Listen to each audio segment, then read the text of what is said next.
Assalamualaikum warahmatullahi wabarakatuh. Perkenalkan, nama saya Putri Ayu Andira, kelas Manajemen 2A dengan MPM 211011121101 dengan mata kuliah pengantar makroekonomi, dosen pembimbing Ibu Helmawati SE MSI dari Fakultas Ekonomi dan Bisnis Universitas Bung Hatta. Sini saya akan menjelaskan bab 4 tentang keseimbangan ekonomi dua sektor. Baiklah, perekonomian dua sektor. Yang dimaksud dengan perekonomian dua sektor adalah perekonomian yang terdiri dari sektor rumah tangga dan perusahaan yang diasumsikan terdapat kegiatan pemerintah maupun perdagangan luar negeri. Yang dengan persamanya yaitu Y sama dengan C tambah I. Selanjutnya, hubungan antara konsumsi dan pendapatan. Terdapat beberapa faktor yang menentukan tingkat pengeluaran rumah tangga secara seunit kecil atau ke dalam keseluruhan ekonomi. Yang terpenting adalah pendapatan rumah tangga. Pada pendapatan rumah tangga yang rendah, rumah tangga akan mengorek tabungan masa lalu untuk membiayai konsumsi masa kini. Kenaikan pendapatan menaikkan pengeluaran konsumsi rumah tangga. Pada pendapatan yang tinggi, rumah tangga akan menabung di samping mengonsumsi. Kecondongan mengonsumsi dan menabung. Kecondongan mengonsumsi dibedakan menjadi dua, yaitu kecondongan mengonsumsi marginal atau MPC adalah perbandingan di antara pendapatan konsumsi delta C yang dilakukan dengan pendapatan disposable delta Y yang diperoleh. 2. Mengonsumsi rata-rata adalah perbandingan di antara konsumsi dengan pendapatan disposable ketika konsumsi tersebut dilakukan YD. Kecondongan menabung dibedakan menjadi dua, yaitu 1. Kecondongan menabung marginal atau MPS adalah perbandingan di antara pertambahan tabungan delta S yang dilakukan dengan pertambahan pendapatan disposable delta YD. 2.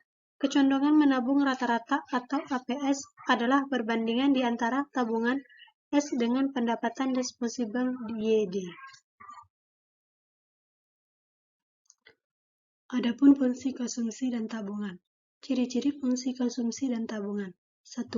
Fungsi konsumsi adalah suatu kurva yang menggambarkan sifat hubungan di antara tingkat konsumsi di rumah tangga dalam perekonomian dengan pendapatan nasional atau pendapatan disposable perekonomian tersebut. 2. Fungsi tabungan adalah suatu kurva yang menggambarkan sifat hubungan di antara tingkat tabungan rumah tangga dalam perekonomian dengan pendapatan nasional atau pendapatan disposable perekonomian tersebut. Selanjutnya, penentuan-penentuan lain konsumsi dan tabungan. Adapun Keynes berpendapat, tingkat konsumsi dan tabungan ditentukan oleh tingkat pendapatan rumah tangga. Faktor-faktor tersebut seperti 1. Kekayaan yang telah terkumpul sebagai akibat dari harta warisan atau tabungan yang banyak akibat usaha masa lalu, yang membuat tidak lagi menabung lebih banyak. 2. Suku bunga akan lebih banyak tabungan apabila suku bunga tinggi karena lebih banyak pendapatan dari penabung yang diperoleh. 3. Sikap berhemat. 4. Keadaan perekonomian dalam perekonomian yang tumbuh dengan teguh dan tidak banyak pengangguran, masyarakat bercenderungan melakukan pengeluaran yang lebih aktif. 5. Pendapatan dalam masyarakat yang didistribusinya tidak merata, lebih banyak tabungan yang akan diperoleh. 6. Tersedia tidaknya dana pensiun yang cukup apabila pendapatan dana pensiun besar jumlahnya, para pekerja tidak terdorong untuk menabung. Adapun investasi atau penanaman modal. Investasi disebut juga dengan istilah penanaman modal atau pembentukan modal. Investasi adalah pengeluaran-pengeluaran penanaman modal atau pengusaha untuk membeli barang modal dan perlengkapan-perlengkapan produksi, untuk menambah kemampuan memproduksi barang-barang dan jasa-jasa yang tersedia dalam perekonomian. Adapun penentu tingkat investasi. A. tingkat keuntungan yang diramalkan akan diperoleh. B. Suku bunga. C. Ramalan mengenai keadaan ekonomi di masa depan. D. Kemajuan teknologi. E. Tingkat pendapatan nasional dan perubahan-perubahannya. F. Keuntungan yang diperoleh pengusaha. Investasi, keuntungan, dan suku bunga ada dua faktor perusahaan, yaitu yang diramalkan dan suku bunga. Ramalan mengenai suatu masa depan akan memberikan gambaran kepada para pengusaha mengenai jenis-jenis investasi yang mempunyai prospek yang baik untuk dilaksanakan. Besarnya investasi yang harus dilakukan untuk mewujudkan tambahan barang-barang modal yang diperlukan. Sedangkan suku bunga menentukan jenis-jenis investasi yang akan memberi keuntungan para pengusaha. Dan para pengusaha hanya akan melaksanakan penanaman modal apabila tingkat pengembalian modal dan investasi lebih besar dari bunga. Adapun fungsi investasi. Kurva yang menunjukkan perkaitan di antara tingkat investasi dan tingkat pendapatan nasional dinamakan fungsi investasi. Penentuan tingkat investasi.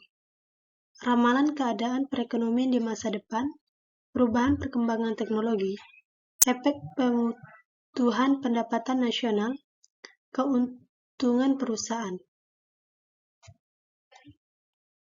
Adapun penentuan tingkat kegiatan ekonomi dapat digunakan tiga cara, yaitu dengan menggunakan contoh angka yang membandingkan pendapatan nasional dan pengeluaran agregat. 2. Dengan menggunakan grafik yang menunjukkan A. Kesamaan pengeluaran agregat dengan penawaran agregat. B. Kesamaan antara investasi dan tabungan. 3. Dengan menggunakan cara penentuan secara aljabar. Selanjutnya, adapun grafik keseimbangan perekonomian negara.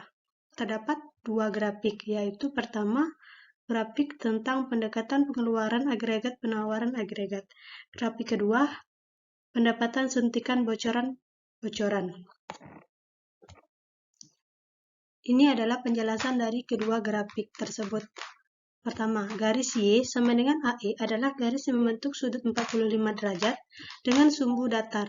Setiap titik dalam garis ini menunjukkan keadaan di mana pendapatan nasional sama dengan pengeluaran agregat. Fungsi C tambah I memotong garis Y sama dengan AE di titik E.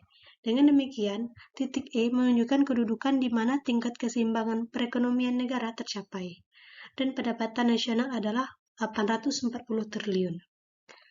B. Dalam fungsi tabungan rumah tangga dan fungsi investasi dan para pengusaha, nilai-nilai investasi dan tabungan ditunjukkan pada sumbu tegak dan pendapatan nasional ditunjukkan pada sumbu datar. Titik perpotongan fungsi S dan fungsi I menunjukkan kedudukan dari keseimbangan perekonomian negara.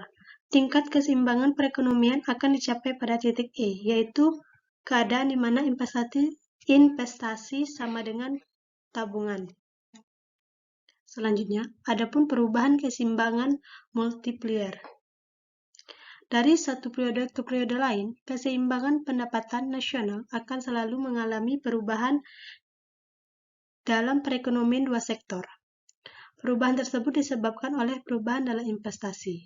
Perkembangan teknologi, misalnya, akan menambah investasi, dan investasi yang bertambah akan memindahkan pengeluaran agregat di atas.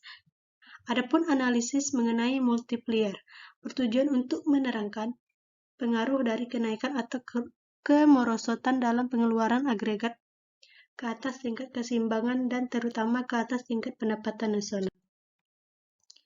Hanya itu yang dapat saya jelaskan tentang materi bab 4 yang dimana materinya yang berjudul keseimbangan ekonomi dua sektor.